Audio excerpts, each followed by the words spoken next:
UDF അധികാരത്തിൽ വന്നാൽ നിയന്ത്രണം മുസ്ലിം ലീഗിനും ജമാഅത്തെ ഇസ്ലാമിക്കും ഒക്കെ ആയിരിക്കും.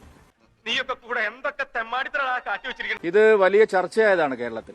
വല്ലാത്ത ചതിയായി. തുടക്കത്തിലെ കാണുന്നതും അത് തന്നെയാണ്. എന്റെ മുഖത്ത് എഴുതി വെച്ചിട്ടുണ്ടോ ഞാനൊരു വിവരം കെട്ടവനാണെന്ന്? എഴുതി വെച്ചിട്ടില്ല.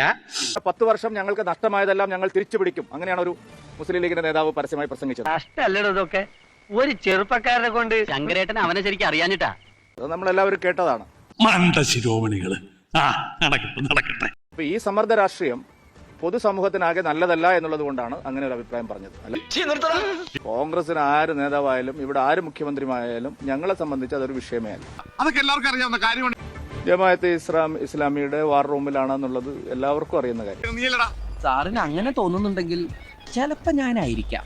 അങ്ങനെ വഴങ്ങോ ഇല്ലയോ എന്നുള്ളതാണ് ഇനിയിപ്പോ കാത്തിരുന്ന് കാണേണ്ടത്. അതെന്നെ ബേബിച്ചിട്ട് ഒരുമാതിരി മറ്റടുത്ത് വർത്തമാനം പറയണ. തുടക്കത്തിലെ ഇതാണ് നടക്കുന്നതെങ്കിൽ 5 വർഷം എന്തായിരിക്കും എന്നുള്ള ആശങ്കയാണ് ഞങ്ങൾ പ്രകടിപ്പിച്ചത്.